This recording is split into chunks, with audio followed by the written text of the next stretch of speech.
ಎಲ್ಲರಿಗೂ ನಮಸ್ಕಾರಗಳು. ಮಕ್ಕಳ ದಿನಾಚರಣೆಯ ಒಂದು ಚಿಕ್ಕ ಭಾಷಣ.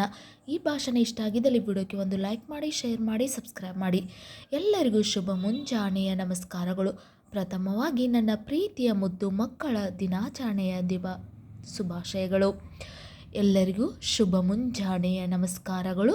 ಪ್ರಥಮವಾಗಿ ನನ್ನ ಪ್ರೀತಿಯ ಮುದ್ದು ಮಕ್ಕಳಿಗೆ ಮಕ್ಕಳ ದಿನಾಚರಣೆಯ ಶುಭಾಶಯಗಳು. ಮಕ್ಕಳ ದಿನಾಚರಣೆಯನ್ನು ಪ್ರತಿ ವರ್ಷ ನವೆಂಬರ್ 14ರಂದು ಆಚರಿಸುತ್ತೇವೆ. ನವೆಂಬರ್ 14 ಎಂದಾಕ್ಷಣ ಎಲ್ಲರ ಗಮನ ಹರಿಯುವುದು ಭಾರತದ ಪ್ರಥಮ ಪ್ರಧಾನಿ ಪಂಡಿತ್ ಜವಾಹರ್ಲಾಲ್ ನೆಹರು ಅವರತ್ತ. ಮಕ್ಕಳ ದಿನಾಚರಣೆಯನ್ನು ಪ್ರತಿ ವರ್ಷ ನವೆಂಬರ್ 14ರಂದು ಆಚರಿಸುತ್ತೇವೆ.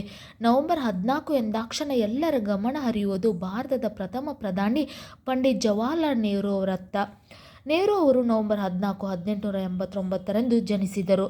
ಅವರಿಗೆ ಮಕ್ಕಳೆಂದರೆ ಪಂಚಪ್ರಾಣ. ಅದಕ್ಕಾಗಿ ನೆಹರು ಅವರು ತಮ್ಮ ಜನ್ಮದಿನವನ್ನು ಮಕ್ಕಳ ದಿನಾಚರಣೆಯಾಗಿ ಆಚರಿಸುತ್ತೇವೆ.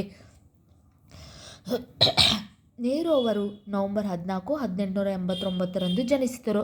ಅವರಿಗೆ ಮಕ್ಕಳೆಂದರೆ ಪಂಚಪ್ರಾಣ. ಅದಕ್ಕಾಗಿ ನೆಹರು ಅವರು ತಮ್ಮ ಜನ್ಮದಿನವನ್ನು ಮಕ್ಕಳ ದಿನಾಚರಣೆಯಾಗಿ ಆಚರಿಸುತ್ತೇವೆ. ಮಕ್ಕಳು ನಮ್ಮ ದೇಶದ ದೊಡ್ಡ ಆಸ್ತಿ. ಮಕ್ಕಳು ನಮ್ಮ ದೇಶದ ಭವಿಷ್ಯ. ಅದಕ್ಕಾಗಿ ಮಕ್ಕಳಿಗೆ ಸರಿಯಾದ ಮಾರ್ಗದರ್ಶನದ ಅಗತ್ಯವಿದೆ ಎಂದು ನೆಹರು ಅವರು ಹೇಳಿದ್ದಾರೆ.